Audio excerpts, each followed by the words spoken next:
Salam jumpa kembali dalam kuliah sosiologi. Bagian ketiga dari upaya kita untuk mengenal sosiologi adalah mempelajari metode-metode penelitian dalam sosiologi.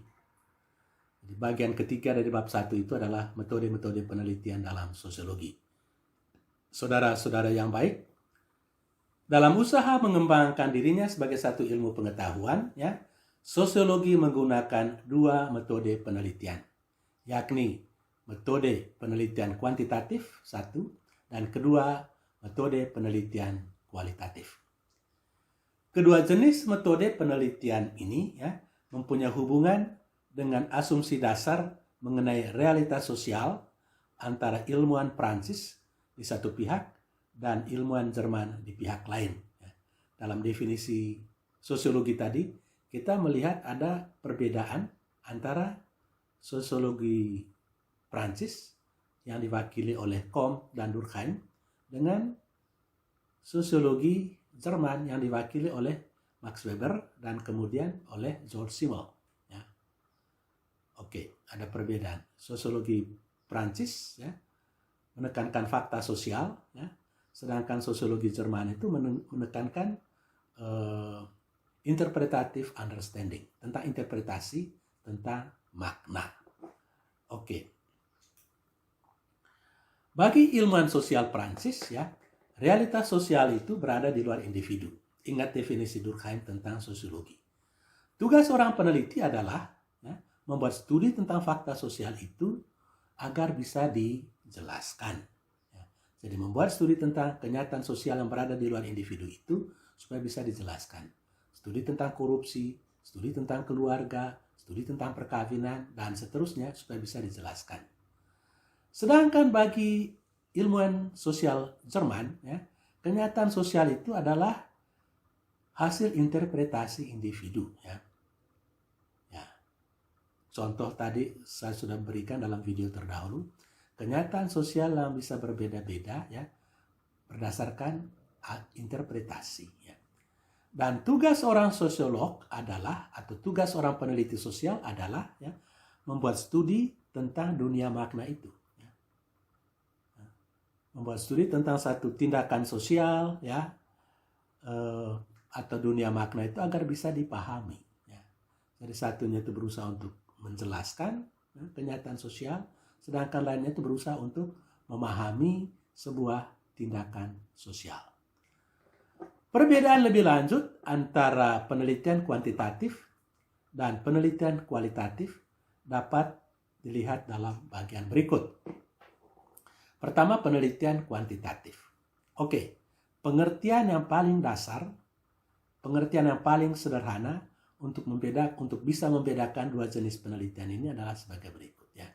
Penelitian kuantitatif adalah segala macam bentuk penelitian yang dalam proses pengolahan dan analisa data menggunakan statistik sebagai alat bantu untuk membuat analisis. Jadi segala macam bentuk penelitian yang dalam proses pengumpulan dan analisis data menggunakan statistik sebagai alat bantu untuk analisis. Oke. Hal yang paling penting dalam metode ini adalah kuantitas atau banyaknya data. Data banyak, lalu dengan menggunakan metode statistik, kita bisa membuat analisis atau membuat kesimpulan tentang tendensi-tendensi umum. Asumsinya adalah realitas sosial itu berada di luar individu. Tugas seorang peneliti adalah membuat studi tentang realitas sosial tersebut agar bisa dijelaskan. Dan guna menjelaskan realitas sosial itu dibutuhkan teori-teori. Karena itu, penelitian kuantitatif selalu membutuhkan teori-teori. Dalam skripsi-skripsi yang ditulis berdasarkan hasil penelitian lapangan, salah satu babnya itu selalu pendasaran teoritis. Dari segi proses, penelitian kuantitatif itu bersifat deduktif. Ia bertolak dari teori, dan berdasarkan teori itu, melalui metode penelitian, dia turun ke lapangan untuk mengumpulkan data. data diolah dan dianalisis menghasilkan kesimpulan. Kesimpulan bisa membenarkan teori, ya, bisa merevisi teori, ya, atau bisa bisa mempersalahkan teori, ya, atau menolak teori yang sudah ada. Ya. Jadi itu dia punya proses atau prosedur, ya, prosesnya. Langkah-langkah dari penelitian kuantitatif ini, ya, yang pertama itu identifikasi masalah, ya, apa yang mau diteliti, ya, apa persoalan yang membutuhkan jawaban. Ya. Persoalan itu harus cukup real sehingga kita bergairah untuk melakukan penelitian tentang tema tersebut. Ya. Jangan membuat mencari tema yang kabur air sehingga kita tidak punya keinginan untuk membuat penelitian tentang tema tersebut. Ya. Jadi itu identifikasi masalah. Kedua, melakukan studi atau mengadakan studi kepustakaan.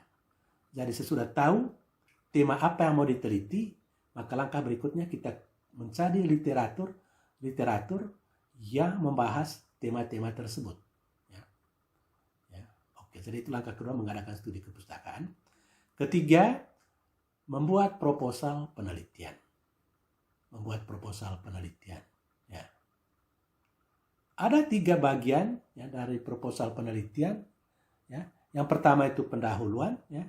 Dalam pendahuluan itu biasanya ada latar belakang. Ya. Mengapa kita tertarik membuat penelitian tentang tema tersebut. Kedua, apa dia punya pokok permasalahan. Ya. Lalu 3, tujuan penelitian. Ya. Manfaat penelitian. Ya. Itu kurang lebih, ya, sistematika mungkin. Ya. Lalu ada pendasaran teoritis. Ya. Tinjauan pustaka, ya. Kita lihat studi-studi yang pernah dibuat berkaitan dengan tema bersangkutan, ya. Kemudian ada kerangka teoritis, mungkin ada hipotesis, ya. Oke. Lalu metode penelitian, ya, ya. Itu dalam proposal. Ya.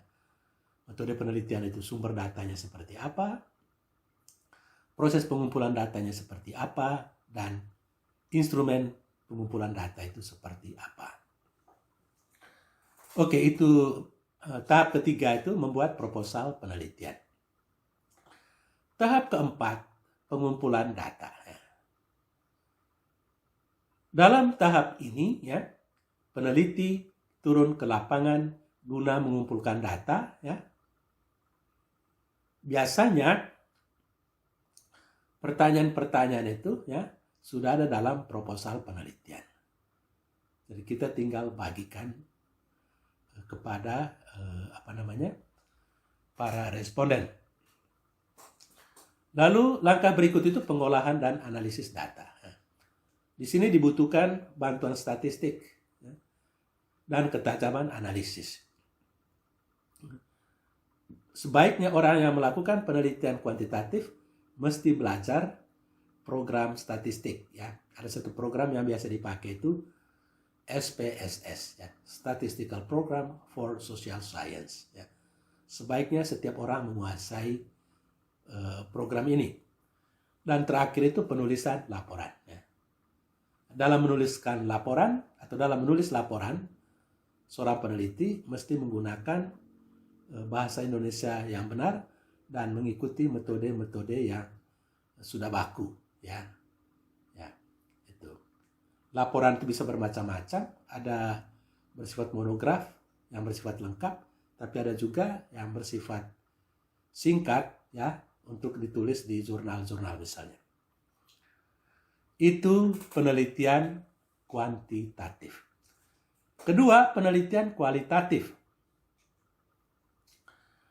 Secara sederhana, penelitian kualitatif adalah, ya, segala macam bentuk penelitian yang dalam proses pengolahan dan analisis data tidak menggunakan statistik, berlawanan dengan definisi penelitian kuantitatif tadi. Ya. Hal yang utama dari metode penelitian kualitatif adalah kualitas data atau kedalaman informasi. Ya. Jadi data mungkin sangat terbatas, informan sangat terbatas. Tetapi data yang kita peroleh atau informasi yang kita peroleh mesti cukup mendalam, ya, untuk memperoleh gambaran yang lengkap tentang apa yang kita sedang teliti. Ya. Itu penelitian kualitatif. Asumsi dasar, ya, realitas sosial tidak mempunyai arti di dalam dirinya sendiri, ya, tetapi bergantung kepada interpretasi atau makna yang diberikan. Ya. Ya. Tujuan dari penelitian kualitatif adalah memahami makna yang ada di balik sebuah tindakan atau kenyataan sosial yang ada. Apa makna di balik sesuatu itu, ya. Bandingkan dengan studi James Siegel tadi, ya. Atau studi dari ada satu orang lain lagi, ya, Joel Coleman, yang membuat studi tentang kehidupan para gelandangan. Dalam 10 hari dia menjadi seorang gelandangan, dan dia menulis satu artikel yang berjudul Diary of Homeless Man, ya, catatan harian para gelandangan, macam gitu. Contoh-contoh lain dari penelitian kualitatif itu adalah studi-studi fenomenologis, etnometodologis, studi kasus, riwayat hidup, dan lain-lain. Prosedur bersifat induktif, ya, dia bertolak dari data, dari lapangan, ya, sebelum menghasilkan kesimpulan, ya. Dan langkah-langkah bergantung kepada pendekatan yang digunakan. Fenomenologi mempunyai langkah tersendiri, etnometodologi, studi kasus, ya, masing-masing mempunyai langkah-langkah tersendiri di dalam melakukan penelitiannya.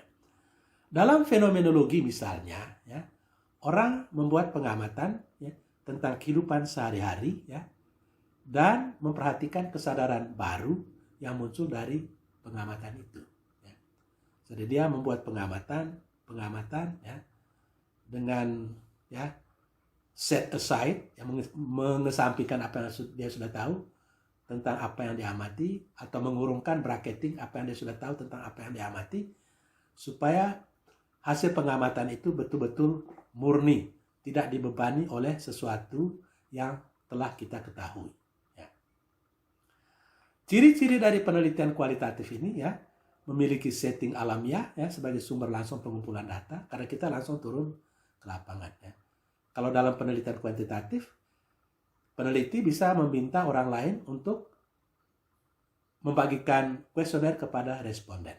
Ya. Oke, lalu bersifat deskriptif, ya, menggambarkan apa yang terjadi. Ya. Ya. Nanti mungkin dalam salah satu saya akan berikan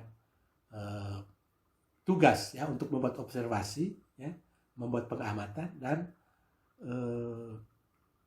menulis itu, mendeskripsikan apa yang terjadi dan apa kesadaran baru yang muncul. Ya. Oke, jadi menganalisa data secara induktif, ya, ya, dan makna menjadi sangat penting. Ya. Jadi dalam studi-studi kualitatif ini, penelitian kualitatif itu menjadi makna itu menjadi sangat penting. Ya. Bandingkan dengan apa yang telah dibuat oleh James Siegel tadi, atau oleh John Coleman, yang menyimpulkan bahwa pada umumnya manusia memperlakukan sesamanya berdasarkan penampilan-penampilannya. Hal itu disimpulkan sesudah dia membuat observasi terhadap kehidupan para gelandangan, di mana dia sendiri menjadi seorang gelandangan, dan ketika dia belanja mau makan di McDonald, orang tidak mau terima dia karena dia berpenampilan sebagai seorang pengemis. Padahal waktu itu Coleman itu adalah seorang presiden atau rektor dari sebuah universitas terkenal. Ya. Saya kira itu beberapa hal yang berkaitan dengan metode penelitian sosiologi. Ya. Ada penelitian kuantitatif dan ada penelitian kualitatif. Untuk sementara pembahasan kita sampai di sini. Sekian dan terima kasih.